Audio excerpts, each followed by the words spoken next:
This really is a people business, isn't it? I think a lot of times we get so busy running our business, we forget that we have the people that are picking up the phones and the people that are guiding those people that are picking up the phones. We really wouldn't have anything to manage. So it always comes back. So we had a board member at each table who took copious notes. As a follow-up piece, we're going to send you some of the bright ideas that they captured, so you'll have that to reflect on with your team when you get back.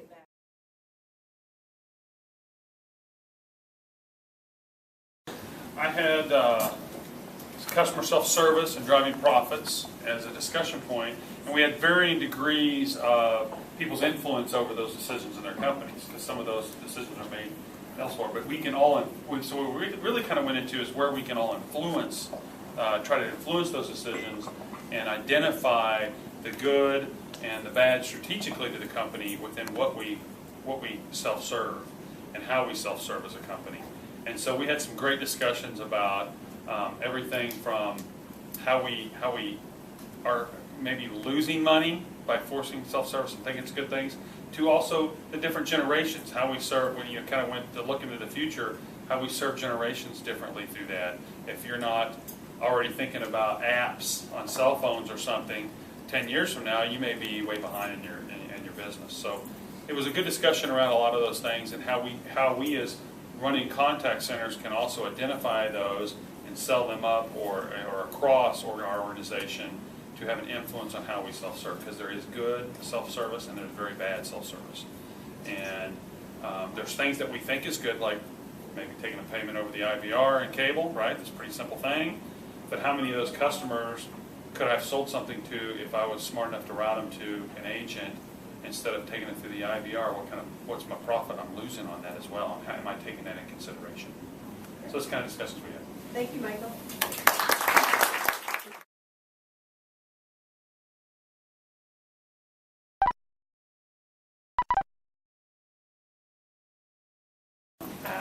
I've learned several things this morning, and I hope the groups have as well. I think we see that we're in this together, that we're innovative, and that for most of us, we've transformed, I think, from an older type of organizations of hiring, using social media, and bringing in new types of workers, and we're in various stages of how our organizations are reacting to the newer generations and the emerging economy with it coming back. We know we're going to be competing for talent, and we've talked about some great ways to do that. I think there were some interesting points at both tables about how we can partner more within our organizations and make sure that we're aligned strategically so that we hire the right people for the right job. And I think everyone agreed at every table, you have to hire for potential.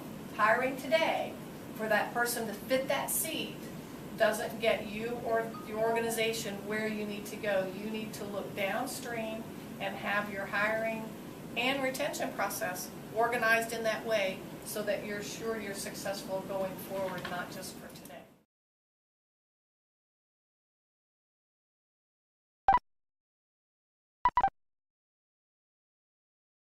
We kind of went around the room and kind of talked about what is our high performance metrics. And I think what I got from both groups, the majority of the metrics were centered around customer satisfaction and quality. We also talked about what are some of our challenges. Some of the challenges, main challenges, kind of focused on resources or lack thereof. Yeah. And some of the things that we talked, well, the main emphasis on how do we overcome or redefine our high performance metrics centered around people. And it is centered around the team members that are responsible for doing the work and how can we influence them. And some of those influences were predicated on motivation. We talked about salaries. We talked about contests. We talked about empowerment.